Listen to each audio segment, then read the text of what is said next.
اعوذ باللہ من الشیطان الرجیم بسم اللہ الرحمن الرحیم۔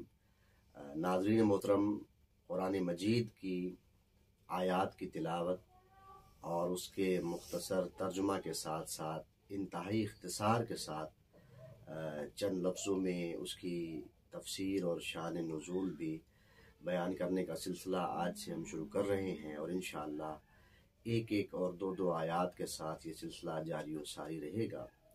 آج ہم نے قرآن مجید کے سورہ مبارکہ آل عمران کی آیت نمبر 14 کو منتخب کیا ہے، اور اس کی تلاوت بھی کریں گے اور اس کا ترجمہ بھی کریں گے۔ اعوذ باللہ من الشیطان الرجیم بسم اللہ الرحمن الرحیم۔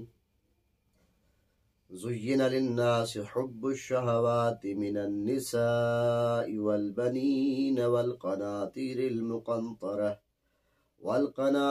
المقنطرة من الذهب والفضة والخيل المسومة والأنعام والحرث ذلك متاع الحياة الدنيا والله عنده حسن المآب۔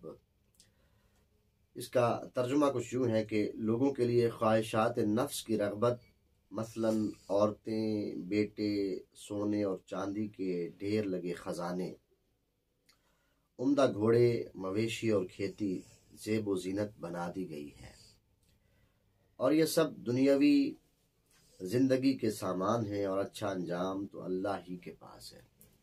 دیکھیے، قرآن مجید اور اسلام کا جو نقطہ ہے، اسلام کا جو موقف ہے مال دنیا کے حوالے سے، دنیا اگر ہدف نہیں ہے، کسی ہدف تک مال دنیا پہنچنے کا راستہ ہے، وسیلہ ہے، زاد راہ ہے، تو اسلام اس کی مذمت نہیں کرتا۔ لیکن حب دنیا پیدا ہو جائے یا دنیا ہدف قرار پائے تو اسلام اور قرآن اس کی نفی کرتے ہیں۔ اس کی مثال کچھ یوں لے لیجئے کہ اگر آپ سمندر میں سفر کر رہے ہیں اور کشتی میں بیٹھے ہیں، پانی جب تک کشتی کے نیچے رہتا ہے تو کوئی مسئلہ نہیں ہے، آپ کا سفر جاری و ساری رہتا ہے۔ لیکن جب آپ سمندر میں سفر کر رہے ہوں اور سمندر کا پانی آپ کی کشتی کے اندر آ جائے تو پھر آپ کو چونک جانا چاہیے، کیونکہ پھر خطرے کی گھنٹی بج چکی ہے۔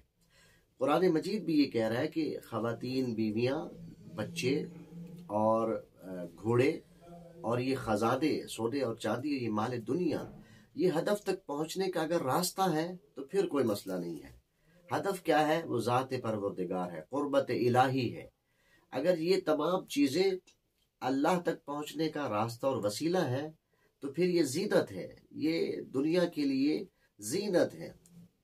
اور اگر یہ ہدف کے لیے رکاوٹ ہے یا فی نفس سے ہی ہدف بن جائے تو پھر یہ نقصان دہ ہوگی۔ اللہ کریم ہمیں قرآن مجید کی تلاوت، قرآن مجید کو سمجھنے، پڑھنے اور اس پر عمل پیرا ہونے کی توفیق اور سعادت عطا فرمائے۔ انشاءاللہ ہماری ویڈیوز آتی رہے گی اور آپ دیکھتے رہیں گے، اور انشاءاللہ ہم قرآن مجید کی مختلف آیات کی تلاوت بھی کریں گے، ترجمہ بھی کریں گے اور مختصر تفسیر بھی بیان کریں گے۔